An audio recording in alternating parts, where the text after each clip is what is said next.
Puedo demandar el mejor derecho a poseer tierras de uso común. Soy el asesor y defensor agrario nacional Ramón Herrera Chela. Si necesitas cotizar una asesoría desde cualquier parte del país y desde el extranjero, incluyendo también para abogados, puedes mandar un mensaje o llamar al teléfono con WhatsApp 6691 13 70 43. Repito, 6691 13 70 43. Te invito también al canal de YouTube Ramón Herrera Chela, el más grande en cuestiones legales agrarias, en cantidad de videos, en cantidad de reproducciones de video y de suscriptores. Escribe el tema que andas buscando, le agregas mi nombre, le das buscar y de inmediato te aparece el tema de tu interés. Por hoy el tema es: ¿puedo demandar el mejor derecho a poseer tierras de uso común dentro de un ejido o una comunidad? De entrada, entendamos por tierras de uso común como el principal patrimonio del ejido o de la comunidad, que es una persona moral que funciona como una cooperativa, y la forma en que de manera individual se acredita tener derechos sobre esas tierras de uso común es mediante un certificado, también llamado título de derecho sobre tierras de uso común, coloquialmente conocido como el comunal o como certificado de uso común, que te ampara, que te garantiza, que te asegura un porcentaje de las tierras de uso común a favor de quienes se les haya asignado o en dado caso trasladado o reconocido tal derecho. Puede que ya lo traigas desde los tiempos de la Secretaría de la Reforma Agraria, ahora inexistente, o se lo asignaron durante la Asamblea de Delimitación, Destino y Asignación de Tierras, o en su caso, por sentencia del Tribunal Agrario, o bien por sucesión, se puede adquirir el derecho sobre uso común y sobre algún contrato de enajenación, por ejemplo. Es una forma en que se puede adquirir el derecho de uso común. Y lo voy a simplificar la forma en que representa el valor un certificado no individual. Por ejemplo, si un ejido tiene 500 hectáreas y a su vez son 100 ejidatarios, se entiende que cada certificado o cada ejidatario titular de uso común tiene el equivalente a 5 hectáreas. Si fueran 500 hectáreas y 500 ejidatarios, el equivalente sería 1 hectárea por cabeza o por certificado, para que nos demos una idea más aterrizada. Por otro lado, la misma ley agraria le da luz verde, le dejó abierta esa posibilidad a los integrantes de ejido para que se organizaran y se pusieran de acuerdo en la forma en que iban a aprovechar o están aprovechando las tierras de uso común. Algunos ejidos o comunidades dijeron: ahí, nadie va a construir cercos, ni corrales, ni andar circulando terrenos. Va a estar la tierra de uso común completamente libre, para que metan sus vacas, borregos, chivos, para que siembren temporalmente o en temporada de lluvia o permanentemente. O también les dio esa posibilidad de que si se organizaban y cada uno decía: ahí, vamos cercando por acuerdo de asamblea 5 hectáreas cada uno. Y esas 5 hectáreas representan nuestras respectivas parcelas en lo individual. Ojo, en estricto derecho no son parcelas. Es nada más físicamente el corral o el cerco de 5 hectáreas dentro de las tierras de uso común. Pero le dan un uso como parcela. Quizás siembre, quizás tenga ganado, etc. El otro acuerdo fue que si no hay cercos, si no hay corral, pues todos entran. Todos meten sus vacas, todos, hasta los familiares en algunos casos le dan oportunidad de que aprovechen las tierras de uso común. Eso sí, buscando la forma más equitativa posible que puedan aprovechar esas tierras. Otros ejidos, sobre todo los que tienen, por ejemplo, aserraderos, pinos, minerales valiosos, tema de minería, tema de aprovechar pues los productos, los recursos naturales, dijeron: hey, vamos a rentar el uso común, y que la empresa que administra o compra la madera, que nos pague y nosotros nos repartimos periódicamente las ganancias que nos genera el uso común. Y este tipo de acuerdos se tomó principalmente durante las asambleas de delimitación, destino y designación de tierras que vinieron a partir de 1992. La ley agraria surge en el 92 y hasta el año 2000 se celebraron la gran mayoría de las asambleas en todos los ejidos del país. Y es ahí donde en una sección se tomó la decisión de cómo iba a quedar la tierra de uso común, su superficie, su ubicación, quiénes tendrían derecho, de qué forma se iba a explotar, etc. Y también lo puedes encontrar en el reglamento interno de cada ejido o el estatuto comunal de cada comunidad respecto a cómo aprovechan y se organizan para explotar el uso común. También puede estar en un acuerdo de asamblea de esas formalidades simples que se celebran cada fin de mes. Ahí pueden tomar acuerdos respecto al uso común. Y, ojo, aquí es donde empieza lo complicado. También de acuerdo a los usos y costumbres de cada ejido, de cada región, de cada zona del país, es a cómo pueden estar aprovechando las tierras de uso común. Insisto, me toca casos donde dejan aprovechar, trabajar a familiares de los ejidatarios. Pues es válido, si ellos lo permiten, ellos son dueños de las tierras del uso común, me refiero a la asamblea. Ojo, pregunta, ¿quiénes pueden comprometer, crear compromisos, contratos, tratos con las tierras de uso común? Principalmente elegido, integrado como una máxima autoridad administrativa al interior por la asamblea ejidal o de comuneros, hombres y mujeres, todos iguales. Y si toman un acuerdo, debe constar en acta de asamblea que se autorizan la firma de un contrato, la ampliación de la prórroga de un contrato, la terminación de un contrato, la nulidad de un contrato que tenga que ver con tierras de uso común, es mediante acuerdo de asamblea, y como el comisario es mandadero de la asamblea, pues tiene que acatar e ir a hacer lo necesario para que se cumplan los acuerdos de asamblea. Y el tipo de contratos que se pueden celebrar, está el típico contrato de arrendamiento o renta, el contrato minero, etcétera.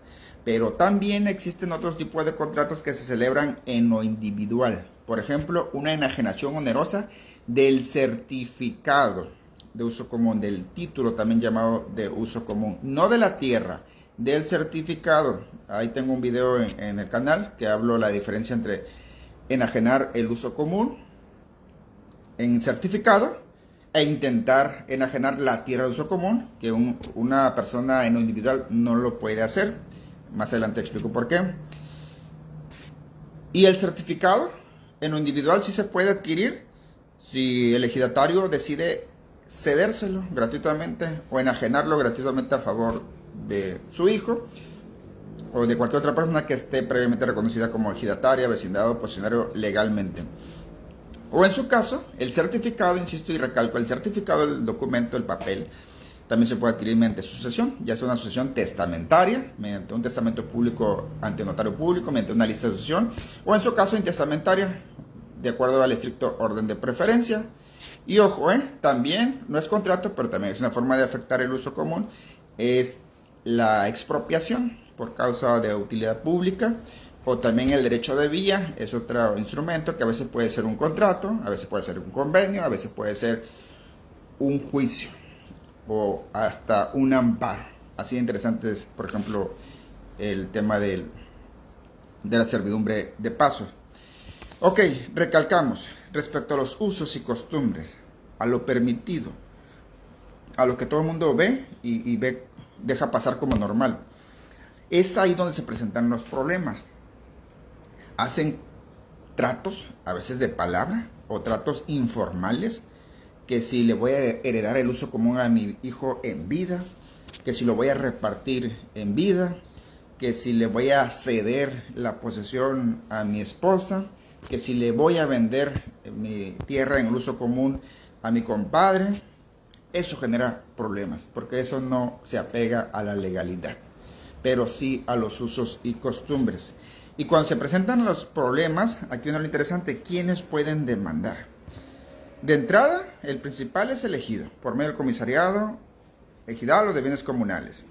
Ya sea que demanden al gobierno, que se andan metiendo ahí, no ha expropiado, tampoco paga ocupación previa, o alguna empresa minera, alguna empresa que mandaron los de la CFE, la Comisión Federal de Electricidad, la SCT, etcétera, cuando están pues poseyendo de manera ilegal, indebida, incorrecta. O también el mismo comisariado puede mandar a los ejidatarios, a los avecindados o vecinos. El vecino es el que vive en el pueblo pero no está reconocido legalmente como vecindado.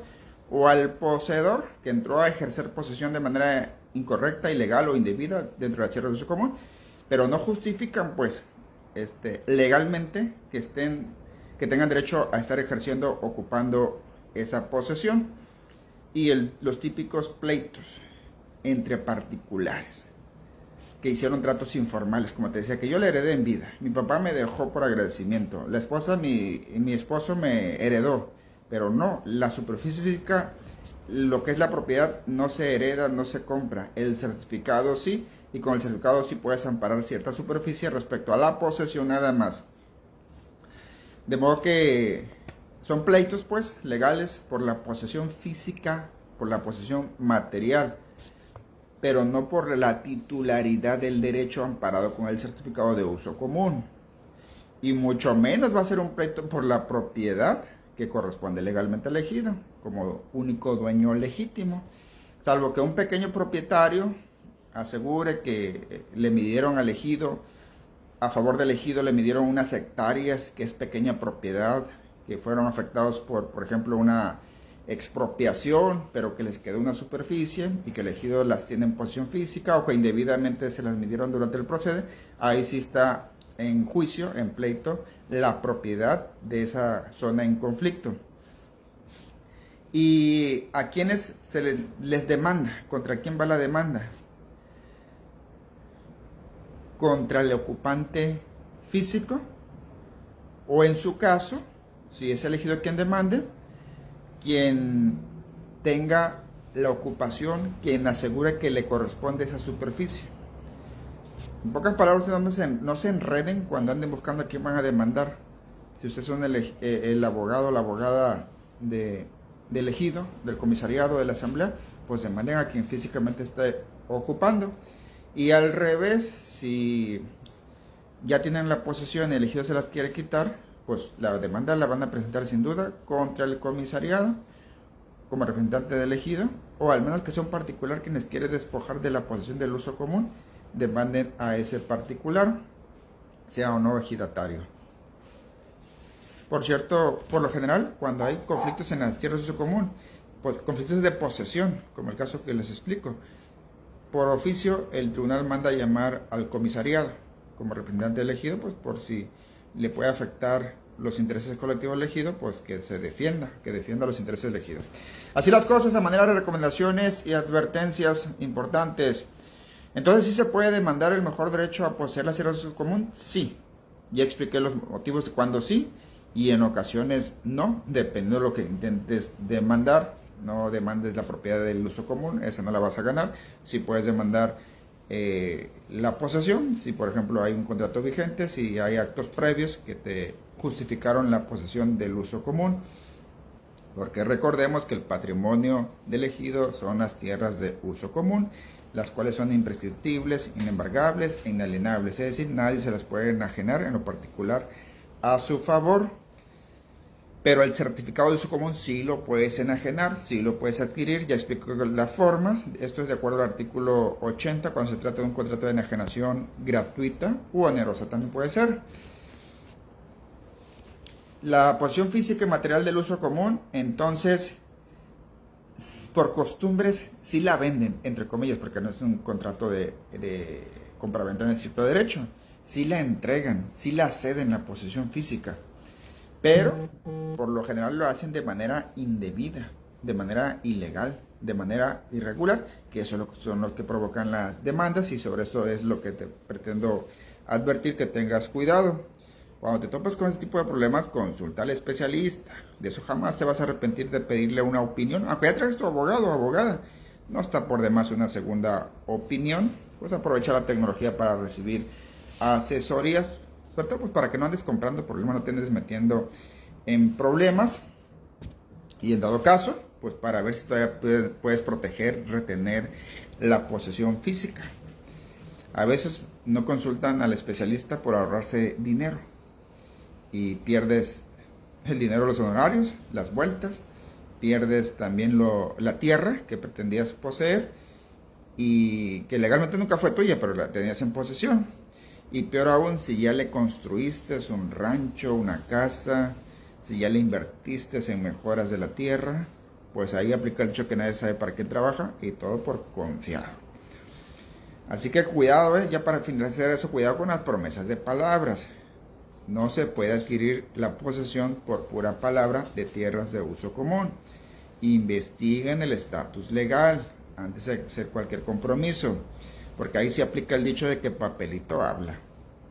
Y por papelito me refiero a los documentos como actas de asamblea de delimitación, destino de asignación de tierras, como contratos, como sentencia del tribunal agrario, acuerdos de asamblea, listas de sucesiones, etc. Así las cosas, pues nos vemos en el siguiente video de la serie.